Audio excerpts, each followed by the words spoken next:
Amis passionnés d'astrologie et d'actualité, je vous souhaite la bienvenue pour cette nouvelle vidéo dans laquelle nous allons revenir quelques instants. Ce sera un flash assez court sur cette attaque donc qu'on qualifie de terroriste d'une personne qui malheureusement a tué donc quatre officiers de police donc à la préfecture.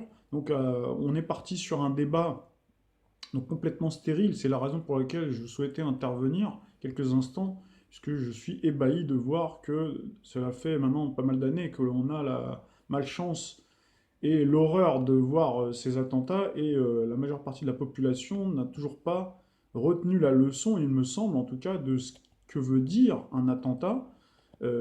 Voilà, quels sont les ressorts, quelles sont les ressources, donc qui font que on a un attentat qui est perpétré sur notre sol de manière de plus en plus répétée.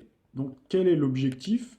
Donc ça, les gens le perdent de vue à cause justement de ce débat stérile de savoir depuis quand il s'est radicalisé. Ah, c'était depuis 2008, ah, c'était depuis 11 mois. Peu importe, voilà, l'objectif hein, de ces attentats-là. Vous allez le voir, je vais vous passer quelques vidéos qui font une piqûre de rappel où on vous explique bien les raisons profondes de ces attaques terroristes, hein, d'accord? Alors après, sur le plan astrologique, donc vous le savez, eh ben, ces attaques-là, donc, malheureusement, sont perpétrées en synchronicité avec l'arrivée du transit de Mars, donc d'ailleurs qui vient de transiter dans le signe de la Balance. Donc Mars, c'est la planète de la guerre, hein, c'est une planète explosive, donc qui transite la Balance qui est normalement le signe de la paix, qui est le signe de la justice, qui est le signe de l'équilibre, qui est le signe de la convivialité, et là justement qui vient casser la convivialité de la France, puisque la France est aussi du signe de la Balance. La Balance, donc la France, on a fêté le 61e anniversaire il y a quelques jours, du 28 septembre 1958 à 22 heures. Donc si on se réfère au référendum donc qui a permis aux Français de s'exprimer à l'époque où on respectait les référendums, donc qui ont voilà, validé donc, cette cinquième République. Et donc cette cinquième République est marquée du sceau de la balance, hein. Donc c'est un signe qui est gouverné par Vénus. Donc Vénus, vous le savez, c'est la planète de l'amour, sauf que malheureusement dans le ciel, on a ces deux mastodontes qui s'affrontent, hein, Saturne-Pluton dans le signe du Capricorne, donc ils sont en dissonance. Hein, si on se met sur la carte du ciel, voilà, de ce 5 octobre, samedi 5 octobre, donc vous voyez bien Mars qui est à 5 degrés du signe de la à 0 degré 54 pardon, du signe de la Balance, donc il vient tout juste d'opérer son transit, de quitter la Vierge pour entrer donc dans ce signe-là, rejoindre le Soleil et Vénus justement, hein, qui est dans le signe également de la Balance, et puis on a également Mercure qui est dans le signe du Scorpion. Mais on a malheureusement, vous voyez, ce carré à Saturne-Pluton. Et Saturne-Pluton, donc on l'avait déjà expliqué dans le passé, d'ailleurs c'est ce qui nous avait permis de faire, en regardant le passé un petit peu plus lointain, il y a 30 ans, plus de 30 ans, 35 ans, on a eu en 83, 82, 83 pour être précis, hein, on avait Saturne-Pluton en balance, ici, c'est-à-dire ces deux-là, qui étaient dans le signe de la balance. Et on avait eu une vague d'attentats importante, hein, sans précédent. Et puis on avait eu aussi cette vague d'austérité, cette première vague d'austérité en 1983, avec le tournant de la rigueur, 2 ans après l'arrivée de François Mitterrand au pouvoir. Voilà, donc on a Saturne-Pluton qui attaque et qui transforme, voilà, Pluton est la planète de la transformation, Saturne durcit le ton, donc ces deux planètes-là, ce sont la grande faucheuse, hein. Saturne c'est le grand maléfique, disaient les anciens, et Pluton c'est malheureusement c'est la planète de la mort aussi, et c'est exactement ce qui se passe, donc ils prennent en tenaille, si vous voulez, donc notre pays, d'accord. Et il faut savoir aussi que tout est lié, puisque quand on parle d'attentats, hein, il faut bien penser qu'il y a un rapport direct avec la crise financière que l'on vit. Hein, c'est pour ça qu'à chaque fois, vous voyez, tournant de la rigueur, 1983, boum, il y a eu une vague d'attentats un petit peu avant, histoire de détourner l'attention, entre autres, parce qu'il n'y a pas que ça, hein, la fonction des attentats, vous allez le voir ou le revoir, ce sera une petite piqûre de rappel, ça a plusieurs fonctions. Hein. Et puis on a Saturne-Pluton, donc, qui, en ce moment en tout cas, font très très mal hein, sur le plan économique, puisque donc, notre économie, donc, le Capricorne hein, symbolise bien les structures anciennes, donc, que ce soit les institutions politiques, donc les banques, etc., qui sont en train de s'écrouler, hein, qui sont en train de péricliter, pour un peu plus tard, après, donner un nouveau paradigme, un nouveau système, où beaucoup de gens se réjouissent, on aura l'occasion d'y revenir, sur le fait que les banques sont en train de s'écrouler, ils se disent, ah, les méchants banquiers, ils vont rendre gorge, c'est vrai, Mais voilà, il ne faut pas se réjouir trop vite, puisque après, on a un nouveau système de toute façon qui va se mettre en place, et ce ne sera pas mieux, hein. On reparlera de la dématérialisation de l'argent, le fait que les GAFAM vont devenir, ou en tout cas les grandes entreprises, c'est-à-dire les entreprises privées, vont devenir nos futures banques. Mais en attendant, on n'en est pas encore à ce stade-là, on est toujours à ce stade donc où on a cette crise financière, donc qui d'ailleurs pourrait atteindre son paroxysme incessamment sous peu. Nous, on a parlé des dates du 21, 22 octobre, 11 octobre aussi. Hein, donc là, vous voyez qu'on est dedans, on est dans cette période-là. Donc il n'y a pas de hasard. À partir du moment où on rentre dans une séquence comme ça, à chaque fois, on a des événements tragiques, hein. Et d'ailleurs, on peut relier aussi cet événement-là, on l'a dit dans notre chronique vidéo sur la désobéissance civile, à ce qui s'est passé avec l'effigie de Gandhi dessinée sur The Economist, hein, 2019, et donc qui annonçait certains événements, notamment donc si on se base sur un événement anniversaire, c'est le 150e anniversaire de Gandhi, c'est vrai, mais il y avait aussi une symbolique beaucoup plus profonde, hein, qui nous donnait des indications sur la marche du monde de notre futur proche. En l'occurrence, on a eu le 14 février, jour de la Saint-Valentin, normalement c'est le jour de l'amitié et de l'amour, hein. On a eu le début de la guerre, une nouvelle guerre pour la 5e fois pakistano-indienne, par exemple, hein. Voilà, on a eu ça, et là, ça bat son plein. En plus, avec une conjonction Mars-Uranus, c'était là, à ce niveau-là, vous voyez. Donc Mars-Uranus, planète de la guerre, Uranus, ça symbolise le nucléaire, etc. Ces deux-là sont armés jusqu'aux dents avec l'arme nucléaire, donc attention. Donc vous voyez qu'il y a des annonces. Hop, on arrive donc à la proximité donc, de ce 2 octobre, donc là où on fête le 150e anniversaire de Gandhi. Vous voyez tous ces événements, donc l'incendie, hein, la catastrophe industrielle du côté de Rouen. Hop, on a ces attentats. Attaque au couteau, donc ça on l'a dit avec Mercure. Mercure qui symbolise la main, ça peut symboliser aussi l'arme, puisque on retrouve donc Mercure en Scorpion, Scorpion dont le deuxième maître est Mars, premier maître c'est Pluton justement, on vient d'expliquer. Donc Mars, le deuxième maître, pardon, du Scorpion, et on a Mercure en opposition à Uranus. Uranus, donc qui symbolise bien la lame, hein, donc de couteau. Donc là, je vous renvoie à l'histoire, aux explications énergétiques, aux explications symboliques et mythologiques, hein, donc par rapport à toutes les vidéos que l'on a faites sur Uranus. Vous avez sur la toile des tas de personnes qui ont fait des analyses très poussées, très fouillées, très intéressantes à regarder. Donc là, si vous avez le temps, essayez d'aller regarder, ça vous donnera des indications. Mais déjà, bon, bah, on voit bien, hein, on a parlé des 4 cavaliers de l'Apocalypse. Hein, au niveau géographique, sur la carte, hein, sur la couverture, le numéro spécial, on retrouve bien donc les 4 cavaliers de l'Apocalypse, à cheval, donc justement sur la Manche, entre la Manche, donc c'est-à-dire le sud de l'Angleterre et le nord de la France. Donc là, vous voyez, on retrouve bien la zone géographique du nord de la France, c'est-à-dire Rouen. Et on a bien également le Brexit, hein, des gros problèmes dans la négociation, mais ça dure depuis un petit moment. Et vous avez vu que normalement la date censée être celle du fameux Brexit, hein, qui aurait dû avoir lieu maintenant depuis un petit moment et qui n'a toujours pas lieu, et dont les négociations sont en train vraiment de s'enraciner et de patiner. Donc normalement, il est censé avoir lieu le 31 octobre. Vous voyez, encore une fois, on parle encore de ce mois d'octobre.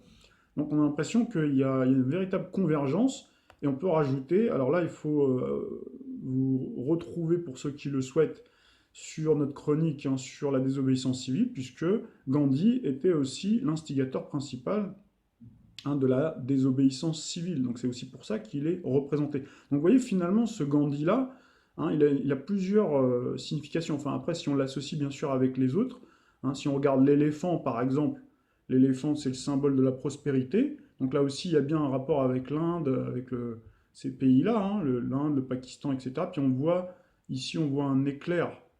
Donc là, on ne le voit pas très bien à l'écran, mais vous regarderez par vous-même, hein. Donc l'éclair, ça montre bien donc, il va y avoir un problème sur l'idée de croissance et de prospérité. Hein, Gandhi aussi, ça nous renvoie justement à l'artisanat, hein. Donc vous voyez bien, d'ailleurs, il est avec son métier à tisser, artisanal, hein, il est dans le dénuement le plus complet, dans sa simple... Il n'est pas habillé en costard-cravate, hein, Gandhi, hein, d'accord? Donc, vous voyez, ça nous parle bien de quelque chose où on risque de retrouver... Alors, beaucoup de gens vont se retourner vers le local, etc. C'est d'ailleurs ce qui est promu, mais vous voyez que tout est anticipé, hein. Tout est anticipé, donc tout ça pour vous dire que tous ces attentats, tout ce qui est en train de se passer, pour les personnes en tout cas qui se posent encore des questions, qui pensent que l'élite, l'oligarchie est en train de paniquer, que rien ne va plus, parce qu'il y a des communicants qui vous disent ne lâchez pas, allez-y, continuez, foncez dans le tas, allez faire le mouvement, habillez-vous de tout de jeunes vêtus, puis sortez dans la rue pour faire pour se battre contre le système comme ça, alors que eux sont des tireurs embusqués, et vous, vous allez, comme gibier de potence, vous allez vous retrouver trucidé par des flashballs, et tout ça, franchement, voilà, moi ce que j'ai envie de dire, c'est arrêter ça tout de suite. Et pareil, pour les gens qui n'arrêtent pas de se bagarrer, qui n'arrêtent pas de parler, d'être dans des débats bas de plafond, quoi. Vous voyez, c'est-à-dire ils vont pas chercher beaucoup plus loin, et surtout, il faut pas oublier que dans la stratégie du renseignement français, hein, ils ont beaucoup utilisé, si on revient à cet malheureux épisode de l'attentat, parce que là j'ai fait un petit crochet, voilà, j'ai élargi le débat, mais si vous reprenez cette problématique, il faut voir dans l'historique, hein, comment le service de renseignement français travaille. Contrairement aux Américains, les services de renseignement français ont beaucoup utilisé, hein, des personnes dites radicalisées pour infiltrer les réseaux, etc. Donc c'est pas étonnant, ça peut ne pas être étonnant que cet homme-là, très probablement, peut-être qu'il était là en sachant, d'ailleurs que les services français le savaient, quoi. Il n'y a rien d'étonnant, puisque c'était déjà le cas avec monsieur Mohamed Merah. Pas de hasard, hein. Donc monsieur Mohamed Merah, 26 mars 2012, j'avais fait un article, bref coup de projecteur sur le thème astral de Mohamed Merah, le tueur de Toulouse et Montauban. De quel signe était-il? Bah, il était du signe de la balance, voilà. Donc avec lune, soleil, mercure, puis on avait Mars, vous voyez, qui n'était pas en balance, mais qui était dans le signe opposé, vous voyez, à 1 degré. Alors ça, c'est son thème astral, hein, par contre, hein. D'accord? Vous aviez également, il y avait un autre article que j'avais produit, c'était en 2013, cette fois-ci, c'était Mars attaque la balance, le même signe zodiacal que la France et Abdelhakim Descartes. Donc là, encore une fois, on retrouvait, hein, la balance, vous voyez, qui était encore visée. Donc ça veut dire qu'à chaque fois, il y a des événements. On peut aussi reprendre les attaques de Paris, les attaques du Bataclan. Si on dresse la carte du ciel, nous sommes sur la carte du ciel du 13 novembre 2015, 21h40. À peu près, c'est à cette heure-là, malheureusement, qu'ont débuté les attaques, hein.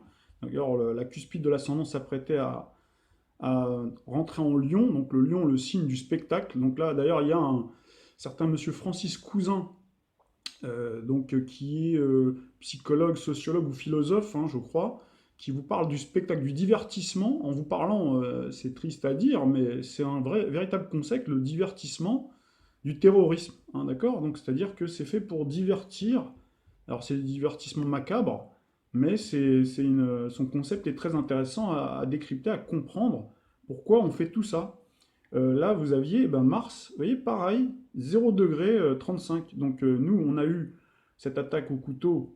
Alors là, on le qualifie de terroriste, vous voyez, ça prend toute la place, hein, ça sature l'espace médiatique. Contrairement à l'autre attaque qu'on a eue quelques jours auparavant, c'était une attaque du côté de Lyon, il me semble, Villeurbanne, avec, c'était peut-être un signe avant-coureur, avec un jeune aussi malheureusement qui a tué ou qui a poignardé 8 personnes, hein. Je vous dis ça vraiment de mémoire, hein. Voilà. Donc en tout cas, nous avions Mars, hein, qui était également, vous voyez, à 0 degré, un peu comme aujourd'hui, à quelques jours près, vous voyez, parce que c'était le 3, là, donc on est le 5. Donc là, on a Mars. Vénus, c'est pareil. Par contre, on avait Mercure, qui était en Scorpion, donc comme en ce moment. Par contre, on avait le Soleil, hein, qui était déjà en Scorpion. Par contre, on avait le cycle, hein, Jupiter-Neptune. Comme aujourd'hui, Jupiter-Neptune, enfin c'est un cycle faux jumeau. Jupiter en Vierge, opposition Neptune. Neptune qui est dans le signe, hein, du Poisson. Et on avait ce jour-là, ce funeste jour, une lune en Sagittaire. Et si vous regardez le 3 octobre, on avait encore la lune en Sagittaire. C'est-à-dire qu'en ce moment même, si on met la carte d'aujourd'hui, hein, de ce 3 octobre, de ce 5 octobre, puisque je vous parle, au moment où je vous parle, c'est le 5 octobre, le 3 octobre, on avait bien une lune qui était en Sagittaire. Donc voilà, on retrouve à chaque fois des similitudes, mais bon, forcément, la majeure partie de la population n'est pas au courant forcément de tout ça, où on va vous dire c'est complotiste, c'est conspirationniste. Et ben justement, je vais vous passer des vidéos, notamment de notre ancien chef de l'État, Monsieur François Hollande, qui n'était pas encore président de la République, qui d'ailleurs vous expliquait très bien ce qu'est le terrorisme, et je vous passe également d'autres intervenants, donc pour compléter et pour faire cette petite piqûre de rappel. Donc après, c'est aux gens aussi de s'informer et d'arrêter d'avoir ce débat qui est en train vraiment de tous nous diviser et nous amener tristement vers la guerre civile. D'ailleurs, vous avez Monsieur Aubertin, qui est l'auteur de La France Orange Mécanique, qui a fait une intervention là sur TV Liberté. Si j'ai le temps, si la bande me le permet, finalement, voulais vous faire une opération, une intervention assez courte, mais elle sera peut-être un peu plus longue si je vous diffuse toutes les vidéos que j'avais prévues ou en tout cas les extraits. Et donc, comme ça vous permettra bah, de le diffuser auprès de votre entourage, de dire, bon, arrêtons maintenant le massacre. Voilà pourquoi les attentats sont perpétrés. Vous allez voir ou revoir. Dans notre pays, vous, François Hollande, vous trouvez que les choses sur les libertés sont en danger? Je crois qu'au nom d'une cause qui est juste, nécessaire, lutter contre le terrorisme, on est en train de faire des amalgames et des confusions. C'est-à-dire que celui qui n'est plus dans la norme, qui peut avoir un comportement déviant, qui peut parfois même être au-delà de la loi, peut être assimilé à un terroriste, ce qui, là, est une atteinte grave aux libertés. Pourquoi on fait ça? Pourquoi le pouvoir politique fait ça selon vous? Je crois qu'il y a d'abord une espèce de mouvement politique, c'est-à-dire de donner le sentiment qu'il y a une menace et que le pouvoir y répond. Donc il y a une intention politique qui est... Ils inventeraient la menace alors? Non, je crois qu'ils ne l'inventent pas. Il y a quand même des actes qui se sont produits, des caténaires, mais on lui donne un sens qui n'est pas le bon et on lui donne une portée, on en fait un acte terroriste comme pour justifier l'intervention sécuritaire du pouvoir et son efficacité. Et puis deuxièmement, il y a une forme de dérive sécuritaire qui justifie des lois sans cesse plus répressives au nom d'une menace qui parfois est réelle et parfois, on le voit bien, est virtuelle ou voire même inexistante. Pourquoi il invente le pouvoir alors? Peut-être pour montrer une efficacité qui, sur d'autres terrains, notamment économiques et sociaux, n'est pas forcément au rendez-vous. Donc c'est grave vos accusations, M. Hollande, là? Je pense que c'est grave. Enfin, mettre en cause des hommes et des femmes, les priver de liberté, les accuser de terrorisme, c'est grave.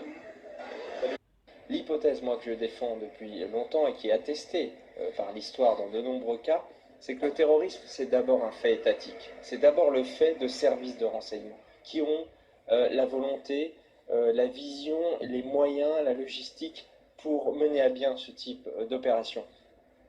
Mener à bien ces opérations en utilisant justement les illuminés, les idéologues, les fanatiques, qui existent bien sûr. C'est une sorte de moyens disponibles, moyens humains disponibles, et donc la création de cellules. On infiltre les milieux radicaux, qu'ils soient d'extrême droite, d'extrême gauche, islamistes, tout ce que vous voulez, ultra-religieux, on les infiltre, on détecte par des méthodes qui sont parfaitement rodées psychologiquement les profils susceptibles d'aller jusqu'au bout de l'acte, on canalise l'énergie de ces gens-là, on les amène jusqu'à la réalisation des attentats en les orientant, et puis ceux qui ont préalablement infiltré les cellules, qui appartenaient au service étatique, disparaissent dans la nature. Play disait, et il a raison, la légion arabe de la CIA, c'est-à-dire que c'est là, typiquement, pour reprendre l'histoire de Gladio, c'est la cellule, c'est l'infiltration dans les milieux islamistes canalisée au profit des intérêts américains, et Al-Qaïda, c'est la liste des types qui travaillaient pour les services américains dans ce cadre-là, et en particulier au moment de la guerre d'Afghanistan, et puis ensuite ça a continué. Donc Al-Qaïda, c'est ça, c'est à la fois, j'insiste, des gens qui peuvent être sincèrement des islamistes croyant se battre contre les États-Unis, croyant se battre contre entre guillemets, cet impérialisme occidental, etc., ou le sionisme, et en même temps, ce sont des gens qui ne sont pas commandés par leurs propres idées, en fait, qui sont pilotés à distance par des gens qui se marrent bien, d'ailleurs, je pense, parce qu'ils doivent se dire quelle bande de crétins qu'on arrive à amener à se faire exploser avec des ceintures en pensant lutter contre nous alors qu'ils servent directement nos intérêts. J'ai dit absolu, mais c'est aussi une succession de détails qui laissent beaucoup de questions en suspens.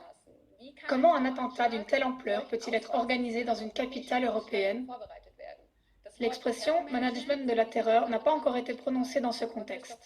Mais Christoph Hörstel, ancien correspondant de presse en Afghanistan de la première chaîne allemande, nous explique ce terme et fait quelques déclarations brûlantes sur les prétendus attentats de Paris. Monsieur Hörstel, le terrorisme est maintenant arrivé jusqu'en Europe. Après ce qui s'est passé en France, on n'arrête pas d'entendre d'autres histoires provenant d'Allemagne, de Belgique et de partout. Je pense aussi que les gens ont peur, ou bien on leur suggère d'avoir peur. Est-ce un hasard? Non, bien sûr, ce n'est pas un hasard. Évidemment, cela a été préparé.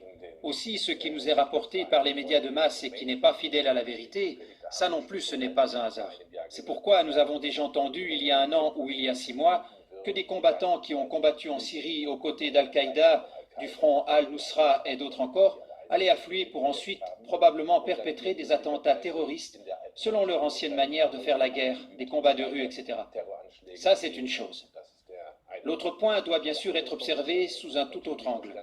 À l'époque, en 2006-2007, en tant que conférencier au Centre des forces dirigeantes de l'armée, j'avais choisi pour le cours de sciences sociales l'Afghanistan. En tant qu'expert du pays, j'avais instruit les forces dirigeantes des troupes de combat allemandes sur la façon de se comporter en Afghanistan, et pour ce cours, j'avais alors utilisé l'expression « management de la terreur ».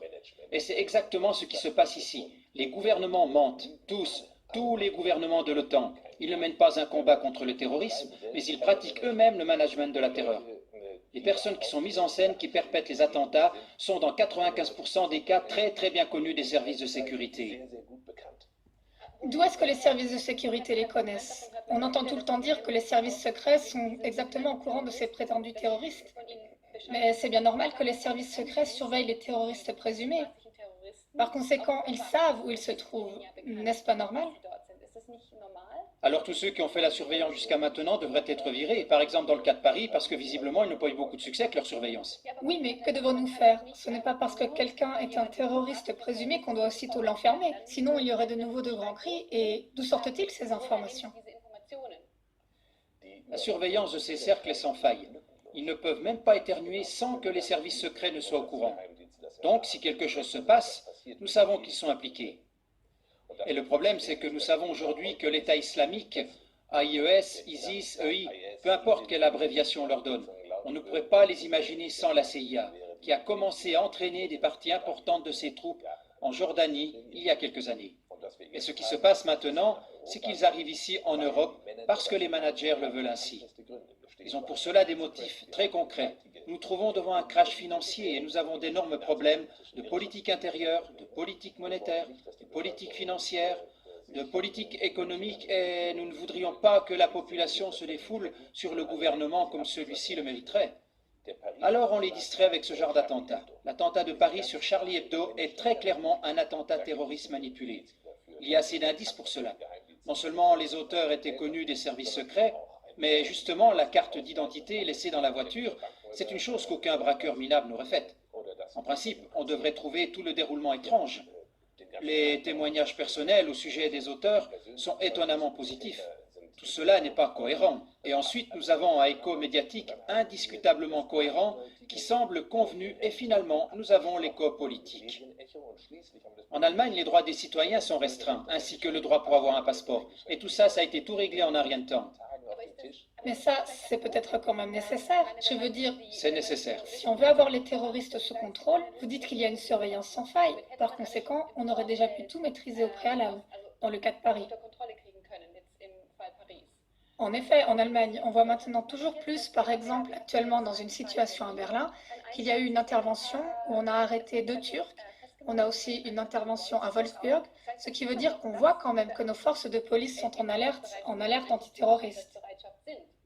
Ils sont en alerte et un gouvernement qui pratique le management de la terreur via le ministre de la Défense, le ministre des Affaires étrangères et le ministre de l'Intérieur, ce sont ces trois qui, dans tous les pays de l'OTAN, sont coupables et devraient être mis en prison. Bien sûr, ils vont réfléchir comme quand allons-nous mettre en œuvre un attentat terroriste? Nous allons y recourir lorsque nous aurons l'impression que la population devient nerveuse d'une manière ou d'une autre parce que le système politique de son pays ne lui convient pas. Ils le mettront en œuvre lorsqu'ils auront l'impression qu'ils en ont besoin parce qu'ils n'arriveront pas à faire passer certaines restrictions des droits civiques ou des lois hostiles à la démocratie. Donc encore plus de surveillance, etc. ou d'autres choses semblables, comme par exemple la loi sur les passeports qui a été adoptée. Par exemple, ce sont exactement ces points-là. Lorsque le gouvernement a le sentiment « Ah, nous arriverons à faire passer la loi sans attentat terroriste », bon, on va quand même arrêter quelques personnes, parce que ce sont peut-être des cercles qui sont contrôlés, mais ils sont quand même peut-être capables de se débrouiller tout seuls. Donc, le management de la terreur est un business très compliqué. On connaît cet exemple dans le cas de la NSA, où les services secrets intérieurs, les services de la sécurité du territoire, avaient de toute évidence comme habitude de coopérer avec un groupe de tueurs d'extrême droite. Et ça, c'est de ces problèmes qu'il s'agit là.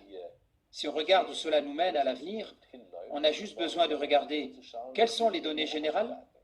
Si on a une crise, alors le gouvernement s'assure qu'elle garde la population dans la confusion par ce genre d'attentats orchestrés. Et ça, c'est en principe du point de vue du management. Les attentats autorisés, les personnes qui se promènent par là. Ce sont là quand même des accusations virulentes. Oui, c'est une accusation extrêmement virulente. Il serait temps qu'elle se fasse entendre de plus en plus fort. Le sujet du management de la terreur, je l'ai enseigné à l'époque aux soldats et j'en ai aussi donné une définition. C'est justement l'instruction, l'armement, l'approvisionnement donné, le paiement, le personnel politique et aussi les mesures disciplinaires.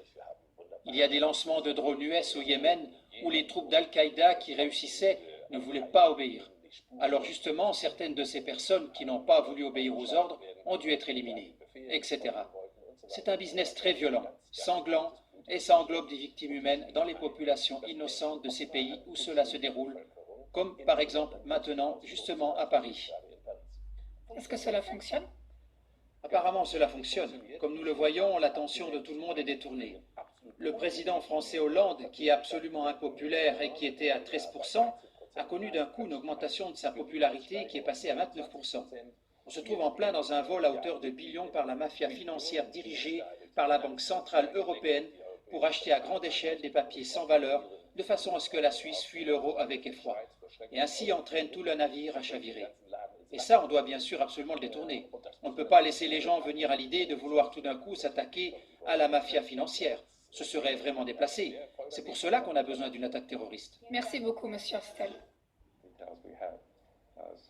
La passe d'armes se poursuit entre la CIA et le fondateur de Wikileaks. Dans ce tweet, Julian Assange accuse l'agence de renseignement d'avoir engendré Al-Qaïda, l'État islamique, l'Irak, l'Iran et Pinochet.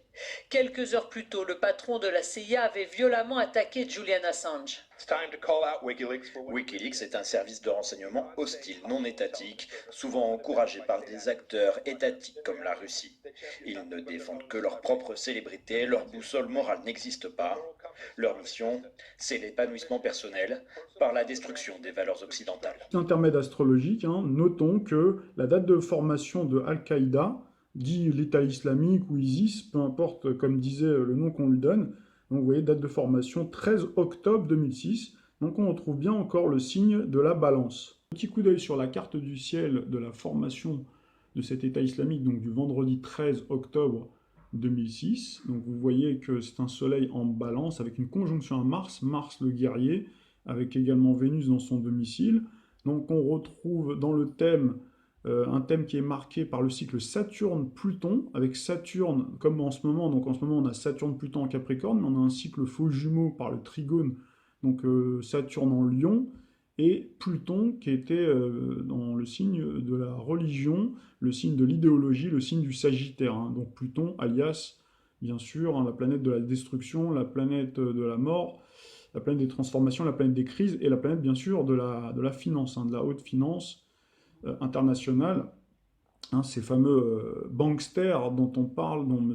Horsel, donc vous avez vu l'intervenant là, qui vous expliquait que plutôt que de s'énerver contre ces gens-là, eh ben, les gens vont se retourner contre les acteurs hein, de ces attentats, bien sûr, et puis, par définition, ceux qui sont éclaboussés, forcément, puisque là, on parle de islam, donc on met l'étiquette donc des musulmans, alors qu'en réalité, ces gens-là, vous avez bien vu, hein, il n'y a rien de musulman, c'est un islam qui est dévoyé. Donc là, on pourrait expliquer toute la construction qui a été faite, mais de longue date, comme souvent, nos élites hein, préparent souvent le terrain. D'abord, ils labourent le terrain, ils creusent le sillon très très très longtemps à l'avance. Je vais vous montrer un article qui vous en donne quelques idées, puisque ce serait bien long de tout expliquer dans une seule et même vidéo, mais pour que vous compreniez comment fonctionnent les choses, et que c'est pas aussi simple que ce que l'explique Monsieur Zemmour, même si effectivement, sur certaines analyses, on peut le rejoindre dans le sens où lui, il fait une observation de ce qui se passe sur le terrain social, quand il va dans certaines banlieues, etc., avec toute l'explication sociologique, donc il lui donne beaucoup de succès, mais il occulte énormément de paramètres, hein, géopolitiques notamment, et donc tout ça, alors moi je pense que c'est quand même relativement volontaire, je pense que c'est quelqu'un qui est au service, n'en déplaise à ceux qui ne voient qu'en lui un espoir de nous redresser hein, sur le plan français, et que c'est ce que j'entends et c'est ce que je lis un petit peu partout. Je pense que c'est tout le contraire, malheureusement, puisqu'il fait une analyse qui est partiellement juste sur certains points, sur d'autres points très exagérés, et sur d'autres points complètement à côté de la plaque, complètement incomplète. Donc voilà, pour terminer sur donc les cycles planétaires, on a bien Jupiter aussi, hein, Jupiter-Neptune, donc le carré Jupiter-Neptune avec Jupiter hein, dans le signe du Scorpion, aux côtés d'ailleurs de Mercure, également dans le signe du Scorpion. Donc on trouve bien l'association Balance, également Scorpion, et Sagittaire. Vous voyez qu'à chaque fois, les déclencheurs, hein, souvent, on a eu des attentats quand on a le cycle Saturne, on avait Saturne-Neptune, Saturne-Neptune en Poisson. Voilà, et à chaque fois, donc notamment le 13 novembre, on a eu une lune en Sagittaire, donc ça vient activer ces aspects-là, Pluton-Uranus, et puis on a eu la Lune, hein, ce 3 octobre, notamment. Comprendre les tenants, les aboutissants de toute cette construction, là il faut se pencher sur l'histoire, donc je ne le ferai pas sur cette vidéo-là, j'essaierai d'y revenir peut-être un peu plus tard, mais c'est un sujet extrêmement complexe, un sujet extrêmement brûlant, donc sur lequel il faudra vraiment prendre le temps, et je ne voudrais pas le faire de manière un petit peu non préparée, parce que là, cette vidéo-là, je le fais vraiment comme ça, sur le pouce, où j'ai vraiment aucune note. D'habitude, je prends quand même quelques petites notes. Et donc, je vous proposerai peut-être, si le temps me le permet, mais je vous invite vraiment à faire vos propres recherches et aussi à exhorter nos compatriotes à eux-mêmes aussi faire leurs propres recherches et de ne pas s'arrêter sur ce que disent certains communicants hein, qui se basent sur l'instant présent, si vous voulez. Comme par exemple, on a beaucoup de nos compatriotes voilà, qui découvrent beaucoup de choses et puis qui vont suivre le premier, le dernier qui a parlé, alors qu'en réalité, il faudrait voilà, se pencher sur la manière dont on a construit d'une main à l'étranger. Donc, voilà, on a pris un groupe, donc ces fameux frères musulmans qu'on a montés en épingle, etc. Hein, c'est comme si vous prenez une religion et puis vous prenez un groupe particulier que vous sponsorisez et qui prennent de plus en plus de place et qui prennent toute la place. Voilà, et qui finalement, qui représente au bout d'un moment, au bout de nombreuses années, qui représente hein, toute la communauté musulmane, qui infuse, même au niveau des idées, etc., et qui après qui est importée. Ça a été le cas en France, notamment dans les années 90-2000, surtout, avec la complaisance de nos politiques. Voilà, je vous en dis 2-3 mots quand même, pour que vous compreniez. Et c'est comme ça qu'il y a eu cette construction, avec de l'autre côté le terreau également des banlieues, qui a volontairement été laissé à l'abandon. Tout a été fait justement pour que le moment venu, le terreau, on puisse planter les graines pour avoir justement ce qui est en train de se passer en ce moment. Donc là, je vais laisser la parole à M. Aubertin qui dit des choses assez intéressantes sur la situation actuelle, sur le climat de tension qui règne dans notre pays, donc au bord du précipice. Merci beaucoup d'être avec nous. Alors on vous reçoit aujourd'hui pour le tome 2 de Guérilla. On sait que vous avez déjà produit beaucoup d'ouvrages. On pense évidemment à La France Orange Mécanique, qui était le premier numéro d'un triptyque, j'allais dire. Ensuite, c'était La France Big Brother, puis La France Interdite. On peut d'ailleurs retrouver l'entretien sur tvliberté.com. Aujourd'hui, ce qui nous occupera, ce sera Guérilla 2, tome 2, donc après le Guérilla 1, évidemment, où c'était le jour où tout s'embrasa, on l'a dit, c'est donc désormais le temps des barbares. Après ces 72 heures où la France s'effondre, on va suivre l'état de la France, la déliquescence progressive de la France qui sombre donc dans le chaos. Restons avant tout dans l'actualité. Vous étiez à la Convention de la droite la semaine dernière. Éric Zemmour y a fait un discours particulièrement remarqué. J'ai envie de rapprocher ce discours et ce livre, du moins pour l'apocalypse quelque part qu'il décrit. Est-ce que vous diriez que vous êtes tout simplement dans un roman d'anticipation ou dans une prophétie autoréalisatrice? Alors, autoréalisatrice, j'espère pas, mais c'est pas seulement un roman, c'est vrai. Ce roman est clairement calqué sur l'ère du temps, repose beaucoup sur un travail d'étude, alors pas seulement des guerres civiles, aussi des projections et des prédictions du renseignement, de l'état-major, de la police en assez haut lieu. J'ai pas mal de bons contacts aujourd'hui dans ces institutions-là, et donc qui m'ont permis d'avoir accès à des scénarios d'éventuelles catastrophes sociétale. Ce qui manque aujourd'hui au renseignement, c'est l'élément déclencheur. Pour moi, c'est un incident dans une cité sensible entre un policier et des jeunes trafiquants. Le renseignement parle aussi d'une hypothèse d'effondrement économique, énergétique. En gros, il y a quantité d'éléments déclencheurs possibles. On ne le connaît pas aujourd'hui, on ne peut pas le deviner. Mais le scénario, le déroulement de l'effondrement, là-dessus, tout un tas de scénarios sont élaborés, donc j'en ai pris quelques-uns que j'ai mixés dans ce livre. Donc il repose vraiment sur des données très tangibles, notamment l'état de tension dans laquelle se trouve notre société aujourd'hui. Notre société n'est plus une société cohérente, il n'y a plus de cohésion sociale. C'est plutôt quantité d'individus, de groupements communautaires. C'est un peu tous contre tous, c'est ce que je montre dans le livre. Là, ça tient parce que ça fonctionne encore, parce que tout le monde a encore quelque chose à perdre dans ce monde-là, mais si jamais les lumières venaient à s'éteindre, ce sera chacun pour soi finalement. Est-ce que vous pensez finalement que la situation s'est gravement empirée ces dernières années, j'allais dire, ou est-ce que finalement les paramètres que vous mettez en avant dans l'ouvrage étaient déjà compliqués, j'allais dire, il y a une dizaine d'années? Finalement, est-ce que ce livre n'aurait pas déjà pu être écrit il y a une dizaine d'années? Alors, il aurait pu, mais je pense pas que les paramètres étaient à ce point dans le rouge, notamment d'un point de vue économique, d'un point de vue des institutions, d'un point de vue social. Là, on a affaire à des tensions aujourd'hui qui n'ont pas eu lieu dans une telle ampleur. Le problème des banlieues, par exemple, depuis 2005, n'a jamais été résolu. On sait même qu'il s'est aggravé. Il y a eu une immigration de quantité très importante. Le facteur communautaire est plus puissant que jamais. Donc vraiment, là, on est dans une situation extrêmement explosive. On le sent tous les jours. Il se passe pas une soirée sans que la police ou les pompiers soient pris dans des guet-apens, dans des cités sensibles. Donc vraiment, ils sont à bout, les policiers, on le sait. Manque de moyens, manque d'effectifs, manque d'à peu près tout, de considération évidemment. Tôt ou tard, un incident va arriver, un policier va sortir son arme, les cités vont s'embraser et on peut déboucher rapidement sur une situation comme celle-là, sur laquelle viendront s'ajouter évidemment le facteur terrorisme, qu'il soit d'ultra-gauche ou qu'il soit islamique, et l'État, en réalité très faible, aujourd'hui très puissant parce qu'il donne l'impression d'être omniprésent, mais en réalité en effectif il est très faible et il ne pourra pas faire face à une situation d'une telle ampleur. Alors justement, on a l'impression finalement que cet effondrement n'est pas dû à une seule cause, au contraire qu'il y a c'est multifactoriel finalement et que on pouvait penser peut-être avec Guérilla 1 que le point qui allait vraiment poser problème, effectivement, c'est cette racaille islamiste, j'allais dire, pour caricaturer un peu le trait, comme on a vu dans la commission des attentats notamment. Là, on voit qu'il y a vraiment une corrélation de faits qui engendre cet effondrement. Oui, en fait, il n'y a pas une seule fracture dans la société française. Il n'y a pas d'un côté, on ne peut pas dire l'immigration ou l'islam et la société française traditionnelle. C'est pas du tout ça.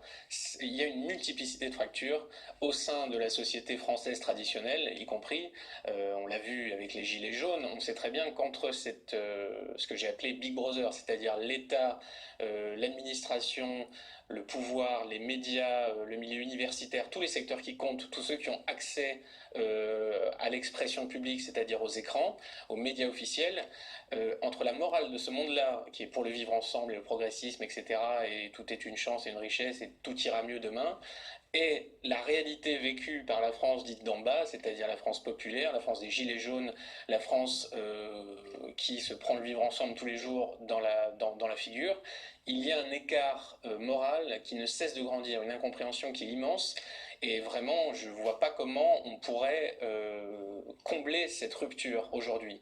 Les deux France vont chacun de leur côté, et il y a au milieu de ça quantité de tensions et de désordres de plus en plus visibles, une insécurité qui est devenue complètement hallucinante. Les derniers chiffres ne sont pas bons, qui vont être publiés en décembre de cette année, sont vraiment extrêmement mauvais, ils n'ont jamais été aussi mauvais, notamment des violences aux personnes.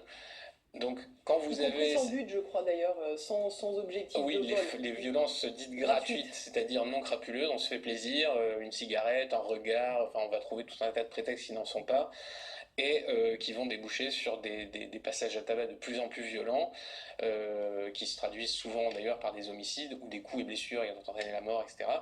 Toujours... dans une impunité relative, puisque le code pénal vis-à-vis de ces actes-là n'est pas appliqué. La justice en France ne respecte plus le droit depuis des années. Elle prononce des peines qui sont toujours très inférieures à ce que prévoit le code pénal, sans qu'on ne comprenne pourquoi. Donc à partir de là, il n'y a pas de raison que cette ultra-violence, que cet ensauvagement trouve des limites. Donc cette somme de lâcheté et de renoncement quotidien fait qu'on arrive à une situation explosive.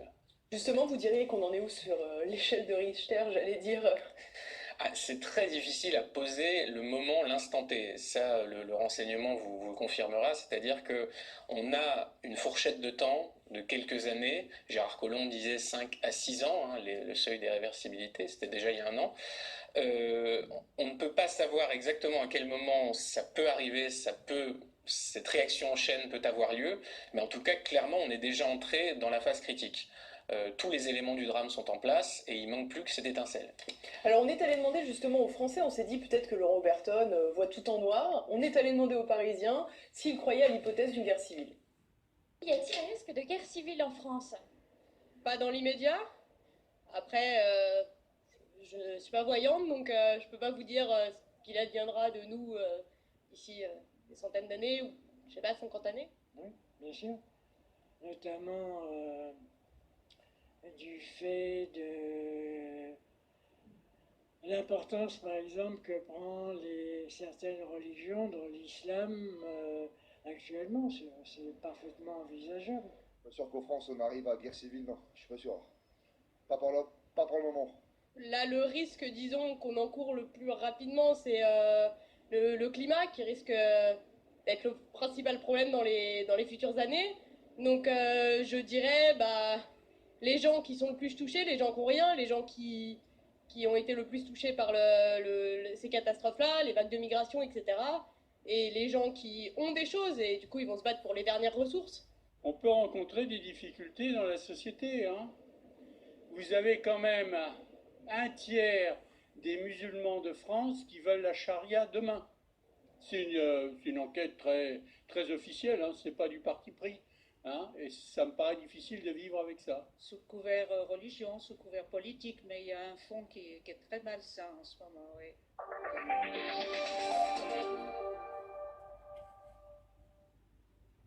Alors ce qui est amusant, c'est qu'on a l'impression que ce sont les plus jeunes qui sont les plus tranquilles, on va dire. Les plus âgés, en revanche, eux, sentent une petite musique qui s'aggrave. Et ça m'a fait penser finalement qu'on arrivait à une nouvelle génération, à deux nouvelles générations qui peuplaient la France, qui finalement n'avaient pas connu la guerre sur leur propre sol. Alors que ces personnes âgées, elles, potentiellement, avaient dû vivre avec un conflit sur le territoire. Et je pense que finalement, je ne sais pas ce que vous en penserez, mais ça crée une grosse différence dans les mentalités. Oui, et en plus, l'ancienne génération a tendance à être plus conservatrice dans ses votes, c'est-à-dire plus prudente, on va dire, à voter plutôt pour ce qui est présenté par les grands médias comme les partis les plus institutionnels, respectables, ceux qui seraient les plus à même d'assurer la continuité de leur retraite sans trop de problèmes, sans remous sociaux. C'est vrai qu'il y a un décalage vraiment à tous les niveaux, quand je le dis, ce décalage d'âge, de morale, de perception des choses qui est complètement hallucinant. Là, on vient d'avoir un aperçu aussi du décalage qui existe souvent entre l'urbain et le rural, c'est-à-dire que la perception des choses n'est pas du tout la même selon qu'on est parisien ou provincial. Certains voient des dangers, d'autres n'en voient pas du tout. Aujourd'hui, effectivement, on a tellement été habitué depuis toujours à notre situation de confort qu'on a l'impression que c'est un acquis qui est absolument immuable. La société, pour nous, elle va de soi, on l'a toujours connue. On a notre petite température constante, on a notre nourriture, on a tout ce qu'on veut, on est dans notre course à la consommation et on ne voit pas qu'on est dans une réalité parallèle, dans une société qui est complètement artificielle, qui repose sur un énorme investissement de tous les instants, considérable, et que tout ça n'est peut-être pas un acquis définitif, et que si jamais un grain de sable venait à enrayer la machine, c'est la théorie du chaos, vous frappez le réseau à un endroit qui est fragile, un point de fragilité, et tout peut se rompre, et les conséquences peuvent être incalculables et très rapides. Et là, des créatures humaines domestiquées, qui ont connu ce confort perpétuel depuis leur plus tendre enfance, ne sont pas du tout prêtes à survivre, à faire face à ce monde-là. Alors ça m'amène justement à la question suivante. Je me suis demandé finalement, tout cela va très vite, qu'il s'agisse de guérilla 1 ou guérilla 2, tout s'effondre très rapidement finalement. Est-ce qu'on ne peut pas imaginer aussi un scénario selon lequel, c'est un peu l'histoire de la grenouille que l'on plonge dans l'eau et qu'on chauffe à petit feu, est-ce que finalement on ne va pas tout droit vers l'effondrement, mais un effondrement insidieux, progressif, tellement progressif que finalement on sera plongé dans le chaos sans même s'en rendre compte? Je pense en fait que nous le sommes déjà dans cette situation-là. Nous sommes dans notre espèce de bain amniotique, comme je le disais, une température très stable, très confortable, un peu aveugle, un peu sourd. On est très bien ici, on ne veut surtout pas qu'il se passe quelque chose, on ne veut pas avoir froid, on ne veut pas d'angoisse, on ne veut pas de confrontation. Donc on vote pour ceux qui promettent que cette situation durera encore longtemps. Mais dans la réalité, malheureusement, tout d'un coup, on va être propulsé à l'extérieur. Cet extérieur, on ne le connaît pas, il fait peur, il est angoissant, c'est la vie. C'est pas facile toujours de faire face à ça, mais on peut se retrouver dans cette situation. Et vraiment, nous ne sommes pas prêts, ça c'est sûr, parce que quand on est dans une autre situation, on consacre tout à notre situation sociale, nos amis, notre carrière, enfin tout un tas de choses qui sont assez abstraites, et on ne se rend pas compte que tout ça peut basculer vraiment du jour au lendemain, et que là, pour le coup, la nature humaine, quand elle est privée de son cadre légal, institutionnel, de son dressage habituel, peut devenir absolument épouvantable. On parle de guerre civile, mais le terme est assez impropre. Je pense que c'est plutôt la guerre de tous contre tous. Ça veut dire chacun pour soi, une guerre globale, et là la violence peut arriver de partout à la fois, et des individus même qui auront fait de grandes professions de foi concernant leur bonté, leur écoute de l'autre et leur amour de leur prochain, dans ces situations-là, je pense, pourront se révéler pas du tout à la hauteur de ces scrupules. Alors, vous pouvez retrouver, pour les personnes qui souhaitent élargir leur horizon, sortir du cadre hexagonal, puisque c'est vrai qu'on en parle beaucoup et c'est tout à fait normal, puisque c'est notre pays que l'on aime et dans lequel on vit. Mais voilà, j'ai fait allusion tout à l'heure au conflit indo-pakistanais, donc qui avait repris et qui est en train malheureusement de prendre de l'ampleur, qui fait l'objet de toutes les attentions de la part des spécialistes. Et donc j'ai publié cet article-là, menace d'un conflit nucléaire Inde-Pakistan, débuté le jour de la Saint-Valentin, donc c'était le 14 février 2019, donc faites l'amour, pas la guerre. Donc ça pourra vous permettre aussi de comprendre cette relation qui existe également par rapport à ce qu'on nous a annoncé dans The Economist, à travers justement la symbolique de Gandhi, donc comme je l'ai dit tout à l'heure, donc pris part donc à l'indépendance, bien sûr, qui a été l'un des principaux acteurs de l'indépendance de son pays, et il y a eu la partition qui s'est faite dans des conditions très spécifiques. Donc si vous regarderez, vous verrez la carte du ciel de l'Inde. On en avait déjà parlé quelque peu, si vous regardez dans nos prévisions 2019, on avait jeté un petit coup d'œil par rapport à l'Inde, justement, qui est très marquée par le cycle Saturne-Pluton en Lion, et qui a de différents terrains de fragilité. Vous verrez, il y a un milieu du ciel justement en Capricorne à 20 degrés, là où on a Pluton. Donc vous verrez qu'il y a, c'est le Pakistan qui a l'ascendant qui est vraiment à la fin du signe du Bélier, là où on a eu justement Mars-Uranus, la conjonction Mars-Uranus, hein, donc c'est le 14 février, on a eu ces deux-là ensemble, hein, qui ont démarré, donc qui ont donné l'étincelle, hein, pour démarrer ce conflit-là. Donc Mars, c'est la planète de la guerre, Uranus, donc qui correspond bien à l'aspect nucléaire. Et si vous regardez, vous jetez un coup d'œil au thème de Nagasaki et Hiroshima, hein, on retrouvait bien également Mars-Uranus, conjonction Mars-Uranus en Gémeaux, Donc voilà, donc forcément ça laisse plus que songeur par rapport voilà, au déroulé de ce conflit-là. On espère bien sûr qu'il ne va pas s'étendre et s'embraser, mais voilà, les configurations planétaires semblent nous dire que ça pourrait aller beaucoup plus loin cette fois-ci. Voilà, je vous laisse en tout cas découvrir l'article, hein, et puis je vous dis à très vite pour d'autres chroniques vidéo, pour la suite bien sûr de nos chroniques sur la désobéissance civile, puisqu'on n'a pas terminé, et également sur les nouvelles religions des temps modernes que sont l'Union européenne, le réchauffement et l'urgence climatique, ainsi que l'écologie politique. À bientôt.